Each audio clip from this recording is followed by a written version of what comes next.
மூன்றாம் வகுப்பு கணக்கு. இன்றைக்கி நம்ம பார்க்க போகிற பாடம் 3ஆம் வகுப்பு கணக்கு. அலகு 1. வண்ண வண்ண பூக்கள். வண்ண வண்ண பூக்கள் பாடத்துடைய தலைப்பு. பாருங்கள், நித்யா, இனியன் மற்றும் அனிதா ஆகிய மூவரும் தாவரவியல் பூங்காவை சுற்றி பார்க்க சென்றனர். நித்யா, இனியன் மற்றும் அனிதா 3 பேருமே ஃப்ரெண்ட்ஸு. அவங்க எல்லோரும் என்ன செஞ்சுருக்காங்களா, தாவரவியல் பூங்காவை சுற்றி பார்க்க போயிருக்காங்க. படத்தை பார்த்து விடையளிக்க. எல்லோரும் இந்த படத்தை நல்லா கவனமாக பாருங்கள். இது மூலியமாக தான் நம்மளுக்கு கணக்கே கேட்டிருக்காங்க, நம்ம செய்யணும். தாவரவியல் பூங்கா நுழைவு கட்டண விவரங்கள். பெரியவர்களுக்கு 50, குழந்தைகள் பள்ளி குழந்தைகளுக்கான கட்டணம் 15, பள்ளி மாணவர்கள் சலுகை கட்டணம் 10. பள்ளி மாணவர்கள்னாக்கா அவங்களுக்கு சலுகையாக கொடுக்குறாங்கன்னா 10 ரூபா தானா. ஆசிரியர்களுக்கு சலுகை கட்டணம், ஆசிரியர்களாக இருந்தால் அவங்களுக்கு சலுகை கட்டணம் 35 ரூபான்னு போட்டிருக்காங்க. புகைப்பட கருவி அதுனா 90 ரூபாயா.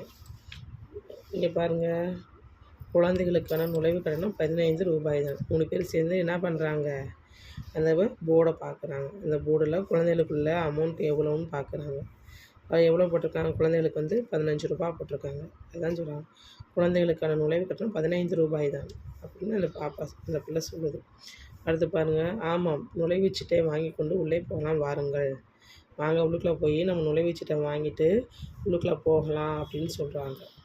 இதில் பாருங்கள், எத்தனை பேர் இருக்காங்க, எத்தனை குழந்தைகள் இருக்காங்க, இந்த விவரம் எல்லாமே நல்லா தெளிவாக பாருங்கள். இப்போ அதை வச்சு தான் நம்ம கணக்கு போடணும், சரிங்களா?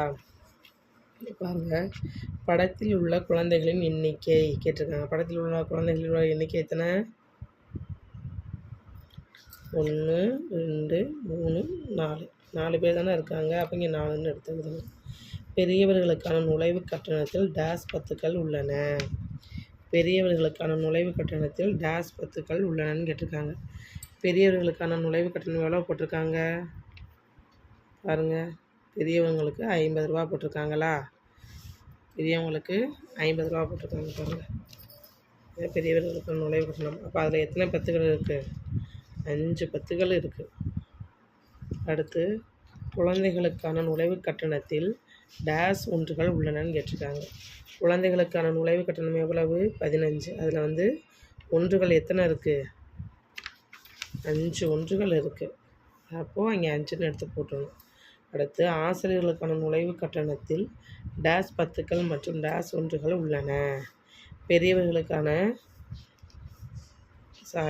ஆசிரியர்களுக்கான நுழைவு கட்டணம்னா எவ்வளோ போட்டிருந்தாங்க? 35 ரூபா தானே போட்டிருந்தாங்க. அப்போ எத்தனை 10 இருக்குது? 3 10 இருக்குது, 5 ஒன்றுகள் இருக்குது, சரிங்களா?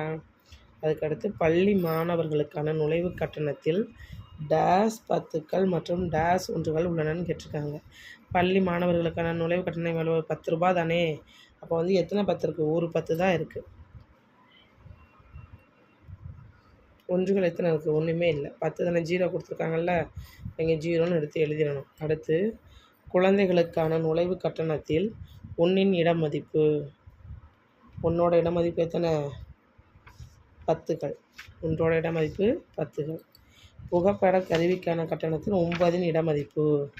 9ன்றது 10கள். குழந்தைகளுக்கான நுழைவு கட்டணத்தை டேஸ் +5 எனவும் எழுதலாம். குழந்தைகளுக்கான நுழைவு கட்டணத்தை +5ன்னு அவங்களே கொடுத்துட்டாங்க. அப்போ இங்கனுக்குள்ள என்ன போட்டால் 15 வரும்? 10 போட்டால் 15 வரும், சரிங்களா? நெக்ஸ்ட்டு, எனக்கு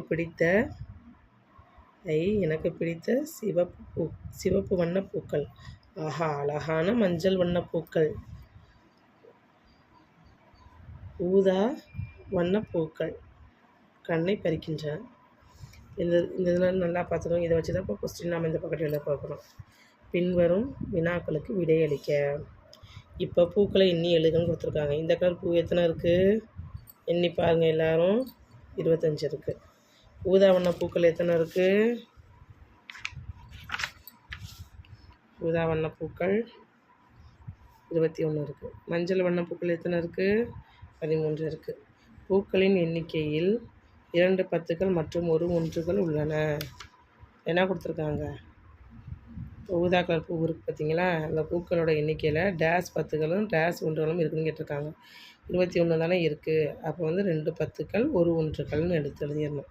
அடுத்து சிவப்பு வண்ண பூக்களின் எண்ணிக்கையிலிருந்து முன்னோக்கி எண்ணிக்கையிலிருந்து எண்களை முன்னோக்கி எழுதுகன்னு கொடுத்துருக்காங்க. என்னது 24 இருக்கா, 24க்கு முன்னாடி என்னது 23, 23க்கு முன்னாடி 22, 22க்கு முன்னாடி 21, 20, 19, 18, 17, 16, 15, 14 அந்த மாதிரி எழுதணும். அதுக்கடுத்து மஞ்சள் வண்ண பூக்களின் எண்ணிக்கையிலிருந்து எண்களை பின்னோக்கி எழுதுகன்னு கொடுத்துருக்காங்க. எத்தனை கொடுத்துருக்காங்க, இந்த இதோட பூ எத்தனை இருந்துச்சு, 13 இருந்துச்சா, 13க்கு அப்புறம் என்ன வரும், 14, 15, 16, 17, 18, 19, 20, 21, 22, 23, 24 அந்த மடக்கி எடுத்து எழுதிக்கணும். அடுத்து சிவப்பு பூக்களின் எண்ணிக்கை 25, அதன் முந்தைய எண் 24 மற்றும் அடுத்த எண் என்னன்னு கேட்டிருக்காங்க. இதோட பூவோட எண்ணிக்கை எத்தனை, மொத்தம் 25. அதுக்கு முன்னாடி இருக்க நம்பர் என்னது, 25க்கு முன்னாடி இருக்கிறது 24, 25க்கு அடுத்து இருக்கிறதா இருந்தால் 26. 20ஐ விட அதிக எண்ணிக்கையில் உள்ள பூக்களை வட்டமிடுக அப்படின்னு கொடுத்துருக்காங்க. இப்போ 21 இருக்குது, 21 விட 25 தானே அதிகமாக இருக்குது, அதனால் அந்த எண்ணுக்கு நம்ம அந்த பூவுக்கு வட்டம் போடுறோம். மிகப்பெரிய எண்ணிக்கையில் உள்ள பூவை வட்டமிடுகன்னு கொடுத்துருக்காங்க. மிக அதிகமான எண்ணிக்கையில் இருக்க பூ என்னது, இந்த பூ தான், சிவப்பு பூ தான். மிகச்சிறிய எண்ணிக்கையில் உள்ள பூவை வட்டமிடுகன்னு கொடுத்துருக்காங்க. ரொம்ப எண்ணிக்கை கம்மியாக இருக்கக்கூடிய பூ என்னது, அந்த ஊதா பூ, அதுக்கு தான் வட்டம் போட்டுருக்கோம்.